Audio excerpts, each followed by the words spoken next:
Hello বন্ধুরা, আজকেও চলে এসেছি নতুন একটি ভিডিও নিয়ে। ভিডিওটিতে দেখতে পাচ্ছেন আমি আর অর্পণ মিলে দুজনে ঘুরতে বেরিয়েছি। ওকে নিয়ে ওর ঠাকুমাই ঘুরতে বেড়ায়, কিন্তু আজকে ওর ঠাকুমা নেই, ওর পিসি বাড়ি গেছে, সেই কারণে ও থাকছে না, তাই বেরিয়ে পড়লাম ঘুরতে। ও এমনিতেও ঘুরতে খুব ভালোবাসে। বেশি দূর যাব না, আমাদের পাড়ার কাছাকাছি একটুখানি ঘুরিয়ে নিয়ে আসি। এটা আমাদের বাড়ির সামনের রাস্তাটা, বাট খুশিই দেখাচ্ছে, ও ঘুরতে খুব ভালোবাসে। বন্ধুরা ভিডিওটা দেখতে থাকুন। ভিডিওর মধ্যে দেখতে পারবেন অনেক কিছু, আমাদের এখানকার মাঠ, পুকুর, রাস্তা। এক হাতে ভিডিও করতে সমস্যা হচ্ছে, তবুও যতটা পাচ্ছি আমি আপনাদের দেখানোর চেষ্টা করছি। এটা হচ্ছে আমাদের পুকুর পাড়। এখানে আমার ছোটোবেলায় কেটেছে সারাদিন।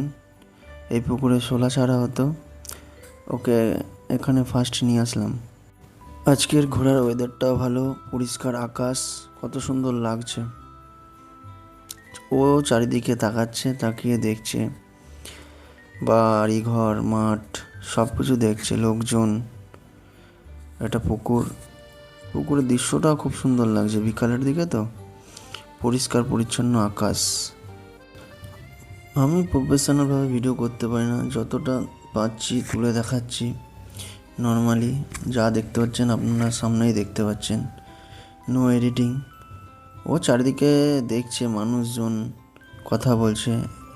যেতে যেতে এই একটা ফুচকার সাথে দেখা হলো। এটা আমাদের বাড়ি থেকে একটু দূর আছে। দুজনকে দেখছে, যদিও বড় হলে ওরা হয়তো বন্ধু হবে। আমাদের অর্পণের পাশে ফুচকাটাকে খুব খুশিই দেখাচ্ছে। এটা আমার বন্ধুর ছেলে, ওকে খুব কিউট লাগছে দেখতে, খুব সুন্দর। এটা হচ্ছে আমাদের পাড়া শেতলা মন্দির। খুব বড় করে অনুষ্ঠান হয় এবং ফাংশান হয়, খুব বড় করে হয়। এখানে প্রচুর লোক হয় যখন পুজোটা হয়। ওকে মন্দিরও দেখাতে নিয়ে আসলাম। দেখুন, এটা হচ্ছে কালী ঠাকুর, এটা হচ্ছে শীতলা ঠাকুর। অত স্পষ্ট বোঝা যাচ্ছে না, পরে একদিন এই মন্দির নিয়ে ভিডিও করব। অনেকটাই ঘোরা হলো, এখন বাড়ি যাওয়ার সময় চলে এসেছে, তাই একটু চারিদিকে আর একটু ভালো করে দেখিয়ে নিচ্ছি। বন্ধুরা, অর্পণের যদি এই ভিডিওগুলো ভালো লেগে থাকে তবে একটু লাইক, শেয়ার, কমেন্ট করে দেবেন।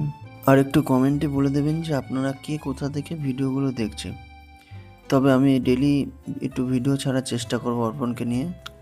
চলে আসলাম বাড়ির সামনে, দুটো পুচকি ওকে দেখে আনন্দ পাচ্ছে, আমাদের অর্পণও দুজনকে দেখে আনন্দ পাচ্ছে। সামনের পুচকাটা বলছে ওকে কোলে নেবে, আর অর্পণ তো শুনছে ওদের কথা। আমি বললাম চ আমাদের ঘরে চ, ওর সাথে গিয়ে কথা বলবি। তাই বললাম ঘরের মধ্যে আয়। তারপর দুজনে আসলো, দেখে নিন। এবং দুজনে অর্পণের সাথে খেলছে, অর্পণ ওদের সাথে খেলা করছে, আনন্দই পাচ্ছে। বন্ধুরা, যদি অর্পণের ভিডিওগুলো ভালো লেগে থাকে আপনারা একটু কমেন্ট করে দেবেন যে আপনারা কোথা থেকে দেখছেন, যে আমাদের ভিডিওটা কোথায় পৌঁছাচ্ছে। আজকের মতো এখানেই বন্ধুরা, পরে আবার আসবো নতুন ব্লগ নিয়ে।